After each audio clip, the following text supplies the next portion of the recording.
What did a home look like in the 1970s? Well, there was shag carpet under your feet, wood paneling on the walls, and a console stereo humming in the corner. Long before open floor plans and stainless steel kitchens, homes were cozy, personal, and full of life. Today, let's step back and remember the decor that made them unforgettable.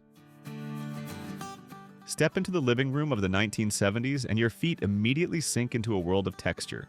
Shag carpeting. Thick, soft, and almost alive, it was the kind of carpet that swallowed socks, toys, and small pets if you weren't careful. Advancements in synthetic fibers made it affordable, and suddenly every home in America wanted that plush, groovy look. But here's the funny part. Keeping it clean required more than a vacuum. You actually had to rake it.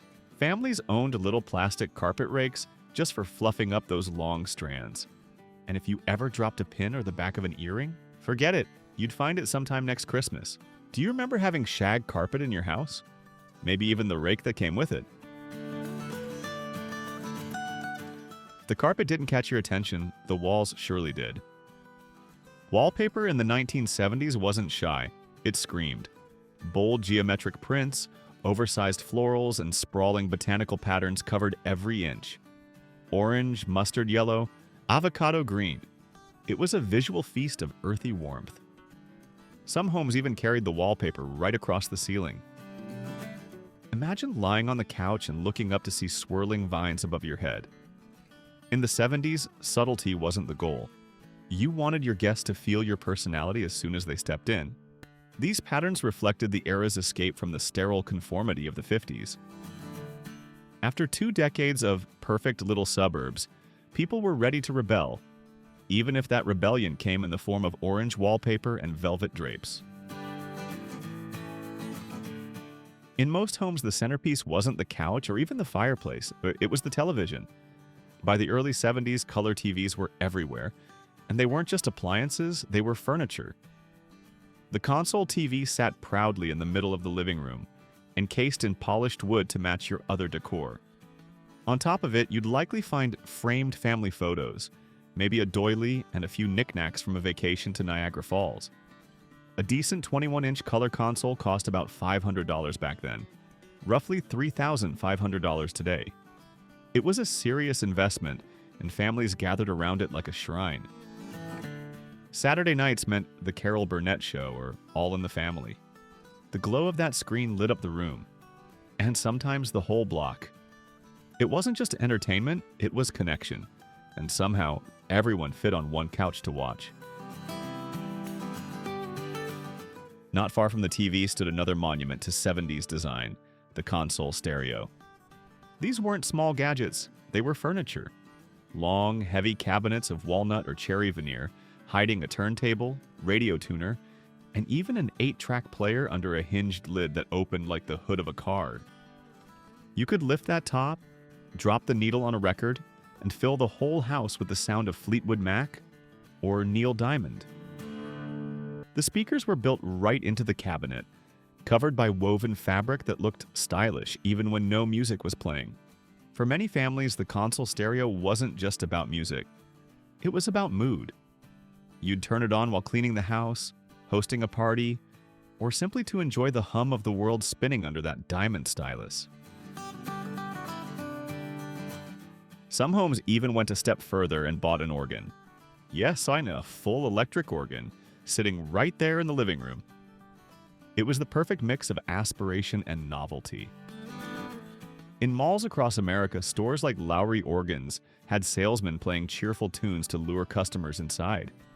Many families brought one home, even if no one really knew how to play it. But it didn't matter. The organ represented something pure about that time.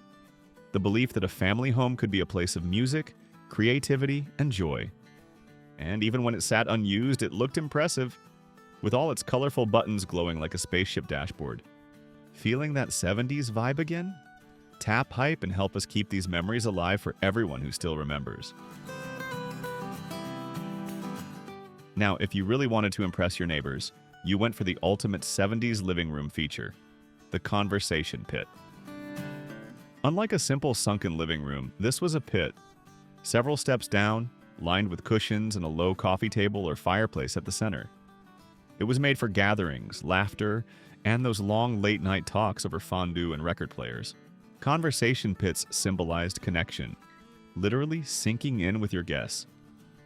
But they weren't without risk. Kids fell in, pets jumped out, and anyone carrying a cocktail was one misstep away from disaster. Still, they embodied what the 70s did best, making social life the heart of the home. If you grew up in the 1970s, you probably remember that every piece of furniture seemed to serve more than one purpose. Back then, homes weren't about perfection. They were about practicality. Everything had to work hard and look cozy while doing it.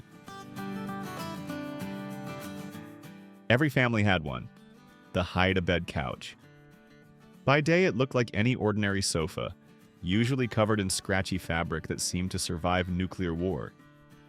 But at night, it could transform, sometimes with a heroic tug and a few grunts, into a bed for visiting relatives. You'd unfold that metal frame, hear it creak, and lay down a thin mattress that felt like it had more springs than padding. It wasn't exactly luxury, but it meant family could stay over. Nobody complained. Not even Uncle Joe, who somehow always got stuck on the middle bar.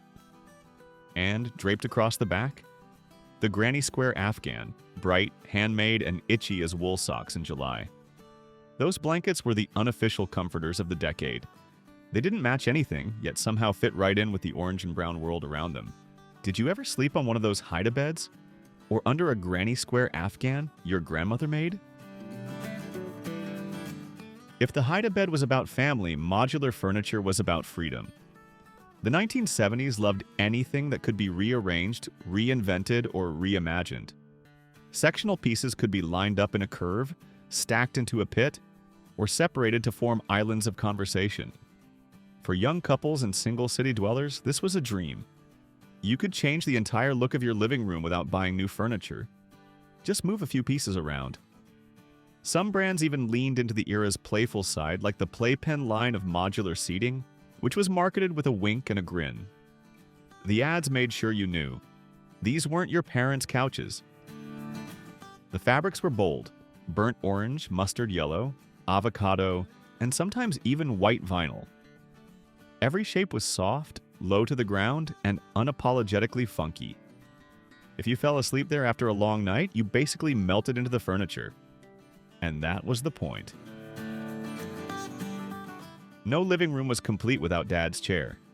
Usually it was a brown or olive green recliner with deep creases, the kind that made a signature whoosh sound when you pulled the lever. Nobody else dared sit in it. It was sacred territory. That chair had seen it all. Football games, Sunday naps, late-night news, and the occasional scolding of a misbehaving kid. Some even had a built-in ashtray or a side pocket for the TV guide.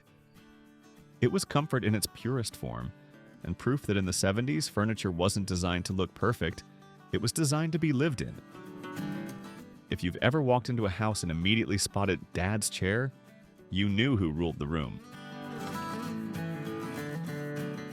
Over in the corner, standing proudly against the paneled wall, was the home organ.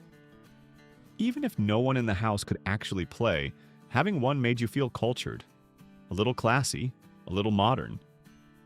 Mall stores like Lowry Organs or Hammond often had friendly salesmen in suits playing cheerful tunes to lure families inside. Kids loved pressing all the buttons that lit up like Christmas lights, while parents imagined themselves entertaining guests on a Saturday night. The truth? Most of those organs ended up as very expensive decorations, but they gave the living room personality, a dash of ambition, and a hint of optimism. And when someone did know how to play, the entire house filled with the warm, slightly warbly sound of electric pipes and built-in rhythm beats. It was imperfect, human, and unforgettable. What made 1970s furniture special wasn't how stylish it looked. It was how alive it felt. Every piece told a story. The hide-a-bed where cousins spent the night, the recliner where Dad watched the moon landing rerun, the Afghan your grandmother crocheted while watching The Lawrence Welk Show. The 70s home didn't try to impress strangers. It wrapped around you like a familiar song. Every creak, every pattern, every thread carried memories. And if you thought the living room furniture was wild, wait until you see what happened when 1970s design made its way into the bathroom. A place where no surface was safe from creativity. If there's one room that truly captured the fearless spirit of 1970s decor, it was the bathroom. Because in that decade, nothing was off limits. Not even the toilet. Step inside and you're immediately met with colors so bold they'd make a rainbow blush. The walls might be papered in orange tulips or lime green stripes. The sink? Probably avocado. The tub? Maybe baby blue. And the toilet? It matched perfectly. The 70s didn't believe in neutral tones. Bathrooms were a continuation of the home's personality. Cheerful, cozy, and unapologetically colorful. Yes, you heard that right. Carpeted bathrooms. Because apparently cold tile floors were simply too depressing for a decade that believed comfort belonged everywhere, even under your bare feet when you stepped out of the tub. At first it seemed like a good idea.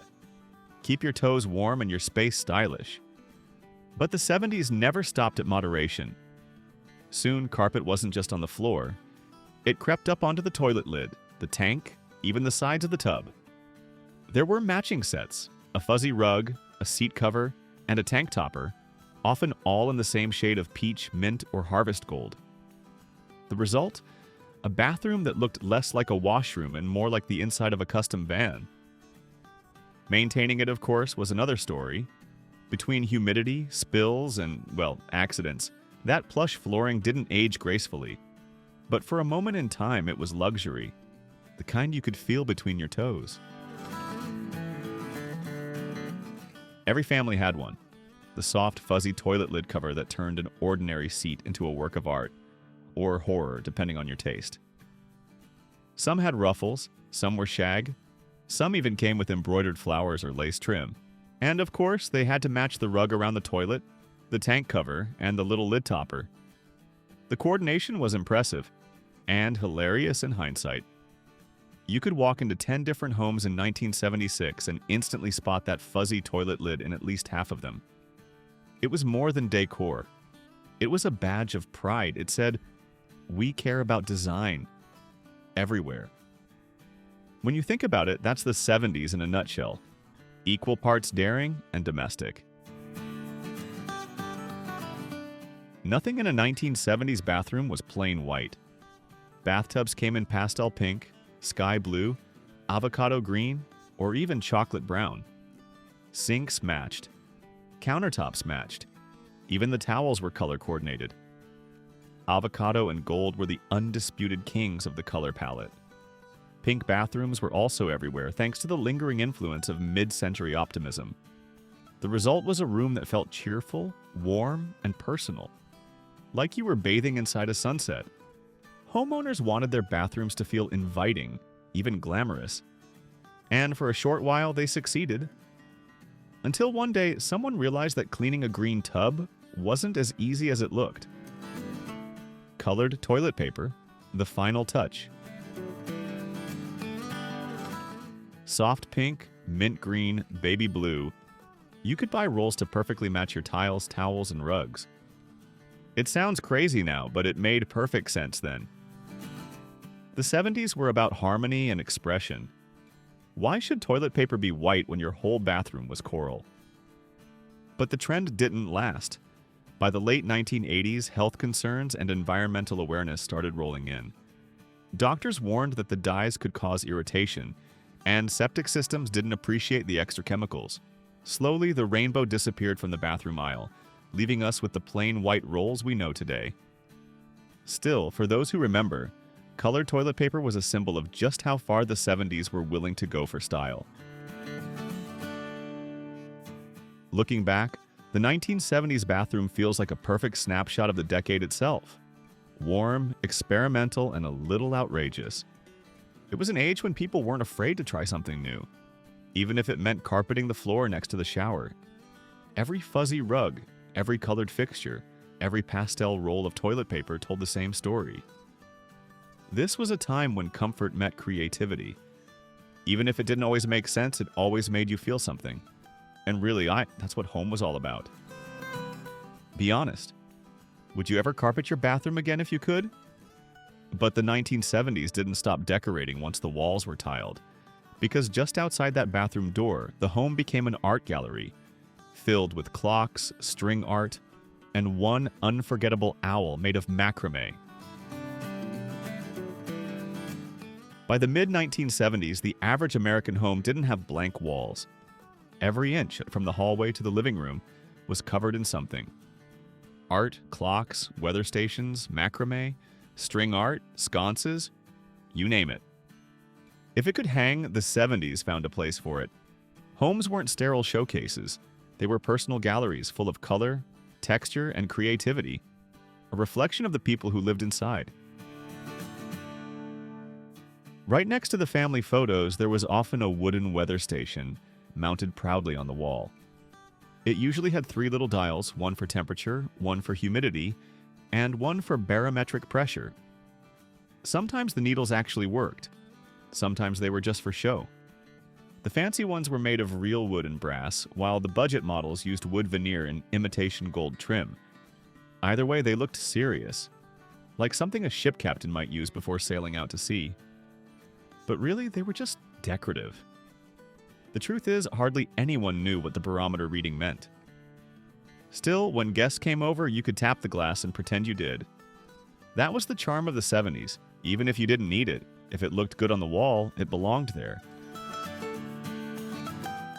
Next to the weather station, you might find one of the most iconic duos of 70s decor, the battery-powered wall clock with matching candle sconces. They came as a set, usually in fake antique wood with little green or gold accents. When new, they looked stylish and stately. When old, they looked, well, very 70s. The candles were almost always dark green, sometimes burgundy, and almost never lit. Most people didn't even realize the wax could melt. They were part of the scenery, not the utility. And if you took that clock down years later, you could still see the perfect outline of where it once hung. A tan wall surrounded by a halo of faded wallpaper. Those small, funny details, they're what makes 70s homes unforgettable.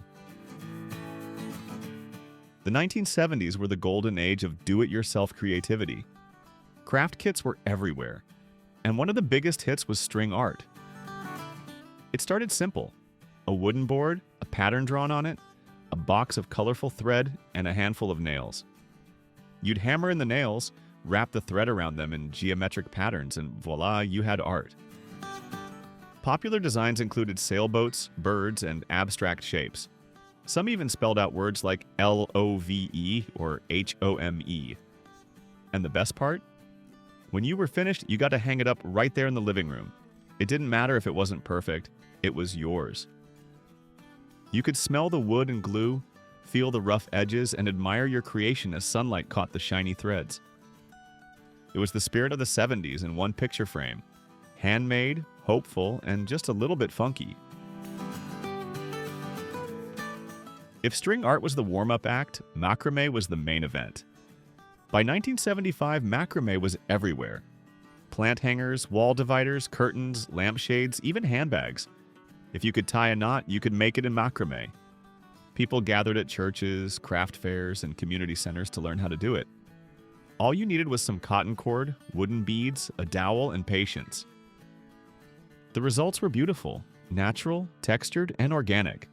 Macrame fit perfectly with the 70s love of nature and handmade design. It softened the sharp lines of modern homes and added warmth to cold spaces. A macrame plant hanger in the kitchen window, with a pothos vine trailing down, was practically a requirement. And of course, there was one creation that stood above all others: the Macramé Owl. Every 70 seconds home seemed to have one. 2 round wooden eyes, a body made of knotted rope, and wings spread wide. It hung proudly in the living room or hallway, watching over the house like a fuzzy guardian. Some were made with beige cotton cord, others with earthy browns and oranges. If you were really fancy, yours might have wooden beads for claws or a tiny branch for it to perch on. It's funny. Decades later, those owls are now collector's items. People buy them in vintage shops, not for irony, but because they represent something we've lost. The feeling of making things with our own hands, just for the joy of it. That's what made 70s wall decor so special. Imperfection.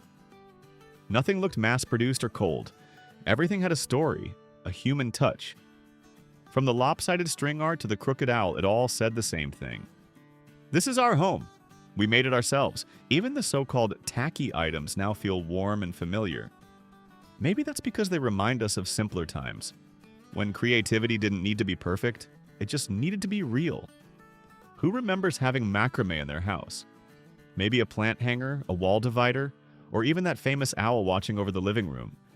But if you really want to see how the 70s brought color, music, and personality into everyday life, you had to walk down the hallway, into the one room that truly belonged to the next generation, the teenager's bedroom. If the living room was the heart of the home, then the teenager's bedroom in the 1970s was its soul. It was the one space where parents had no control, a world ruled by music, color, and self-expression. The door stayed closed, the music stayed loud, and the smell of incense drifted down the hallway. Step inside, and you could almost feel the difference in the air. The lights were dim, the posters were bright, and for millions of kids growing up in the 70s, that small room represented something powerful: freedom. Nothing defined a 70s teen room quite like the Blacklight poster.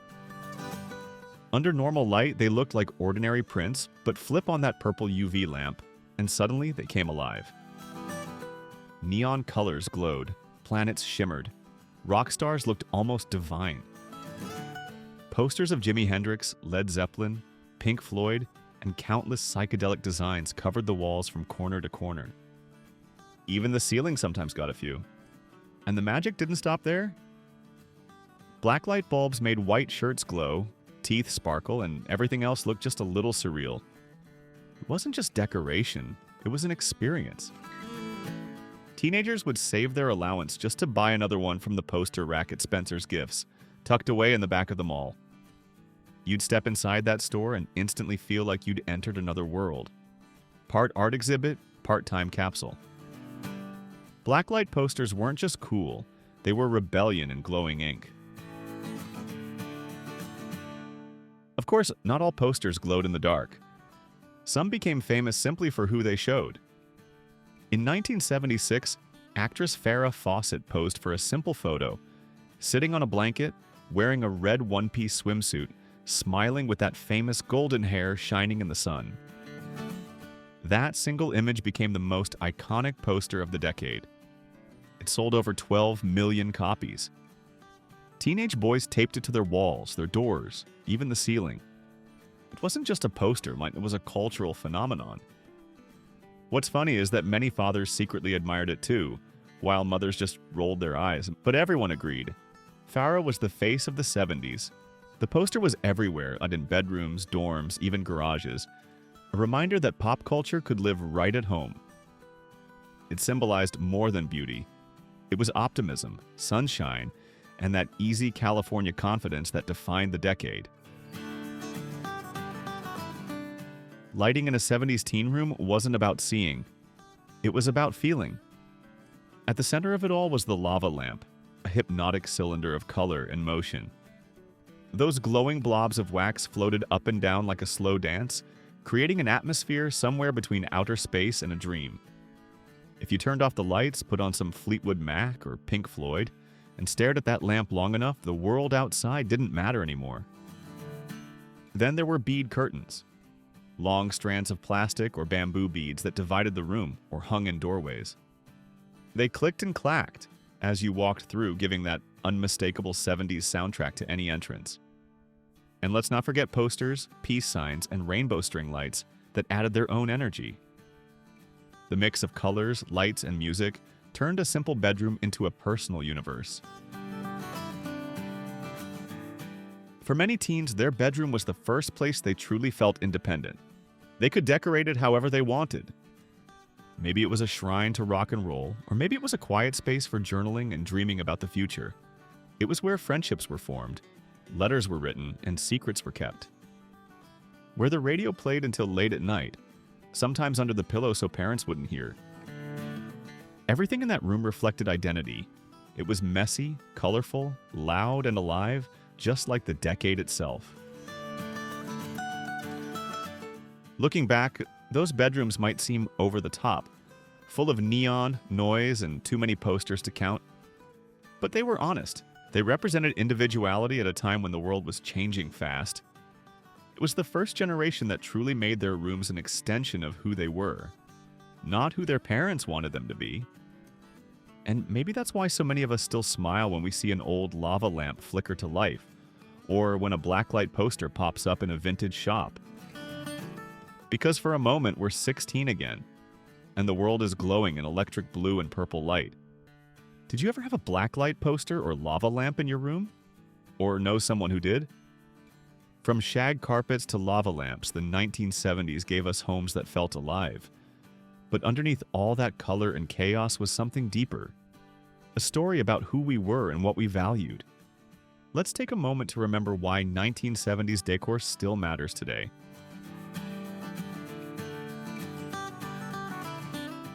When we look back at the home decor of the 1970s, it's easy to laugh at the shag carpets, the avocado appliances, and the wild wallpaper that climbed up to the ceiling.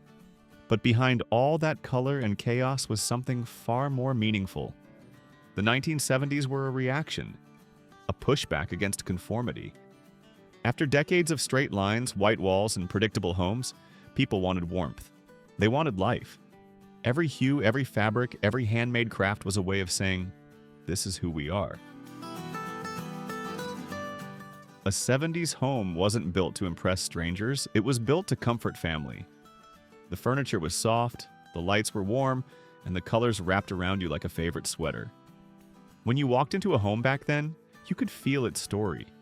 The laughter in the living room, the smell of home-cooked meals, the sound of music floating from that big wooden stereo. Even the tacky things had love woven into them. The Afghan your grandmother crocheted, the macramé plant hanger your mom made on a rainy afternoon. They weren't just decorations, they were expressions of care. The 70s invited everyone to be bold. You didn't need to follow a catalog. You could mix and match, experiment, even make things by hand. Maybe your bathroom was pink and your kitchen was avocado, and that was perfectly fine. Because in that decade, difference was beautiful. Homes were messy, personal, and real. They felt lived in, not staged. That's what made them unforgettable. They reflected not only the era, but the people, dreamers, makers, and families who weren't afraid to show their true colors. When we talk about decor, we're really talking about connection. Those shag carpets and string art pieces remind us of childhood, of family gatherings, of voices now gone but still echoing in memory. Maybe that's why so many of us find comfort in the past. Not because it was perfect, but because it was ours. The 1970s taught us that home isn't just walls and furniture. It's the feeling of belonging, of love, of being part of something larger, a place, a time, a story. And back through memory lane brought back warm images of your childhood home. Please like and subscribe to join us as we continue rediscovering, preserving, and honoring the memories that made yesterday so special. See you in the next nostalgic journey.